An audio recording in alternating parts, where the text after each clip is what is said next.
سلام، من از سرن هستم. امروز میخوام راجع به انیمیشن مهاجرت صحبت کنیم و اون رو بررسی کنیم. انیمیشن مهاجرت محصول آمریکا و کانادا هستش و سال 2023 اکران شده و یه انیمیشن رایانه‌ای هست و کمپانی پیکچرز اون رو ساخت. خلاصه داستان اینطوریه که یه خانواده اردکی هستن که حالا توی برکه سرسبز و خوش آب و هوایی زندگی میکنن، که بعد از اون یه سری پرنده دیگه به اونجا مهاجرت میکنن و بعد به اونها میگن که ما میخوایم به سوی جامائیکا مهاجرت کنیم و بعد این خانواده سعی میکنن که پدر خانواده را راضی کنن که اونها نیز مهاجرت کنن و اول به شهر نیویورک سیتی و بعد هم به سوی جامائیکا مهاجرت میکنن و حالا اتفاقاتی داخل این مهاجرتشون براشون میفته.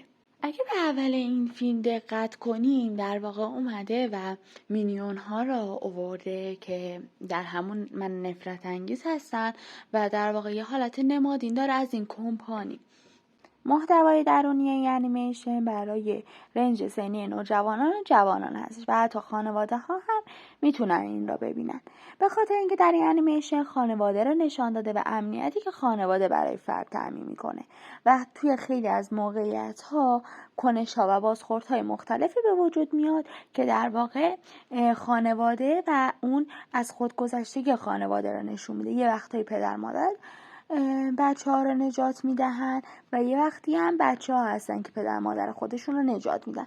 داخل این انیمیشن در واقع صمیمیت و اعتماد از خودگذشتگی یا اصل خانواده رو داره به ما نشون میده و در واقع اینو نشون میده که هر آموزشی از طریق والدین به بچه ها منتقل میشه و توی موقعیت های مختلف، حالا توی موقعیت های سخت، چه خوشحالی ها و شادی ها، خانواده هستن که کنار همدیگه میمونن. تأثیری که روی کودکان میذاره اینجوریه که نشون میده که امنیت از خانواده تشکیل میشه و کسایی که واقعا ما رو دوست دارن در واقع خانواده هستن و تمام آموزش های اولیه و مثلا غیره را به ما نشون میده که در واقع با خانواده انجام میشه و اینکه اعضای خانواده باید به هم احترام بذارن و توی مشکلات سختی ها با هم باشن و کنار یکدیگر باشن. بخوایم از نظر ساختاری در واقع این انیمیشن رو مورد بررسی قرار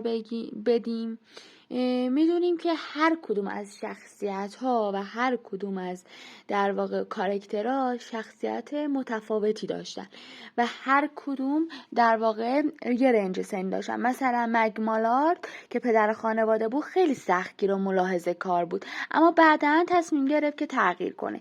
یا مثلا مادر خانواده خیلی از موضوعات ها حل میکرد و روحیه به در واقع همه میداد و سعی میکرد که همه رو راضی نگه داره.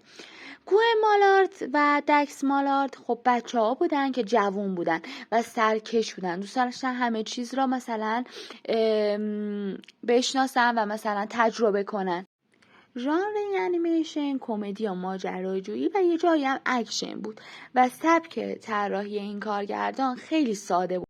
دو تا از شخصیت ها را اگه بخوایم تحلیل کنیم، یکی از آنها مگ مالارد که مرد خانواده بود و دیگری پم بود که زن خانواده بود و در رسته مرغابیان بودن. خصوصیات ظاهری مگ مالارد: ابروهای پهن و جثه رو فرم، قدش نسبت به خانواده‌اش بلندتر بود و پوست سفید و سبز و قهوه‌ای و چشم خرمایی داشت.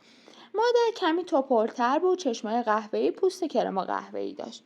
خصوصیات رفتاریشون: پدر خیلی ملاحظه کار و ترسو بود و بعداً شجاعت پیدا کرد و روی خانواده‌اش خیلی حساس بود و نقطه ضعفی که داشت دیدش منفی بود. البته بعداً تغییر کرد.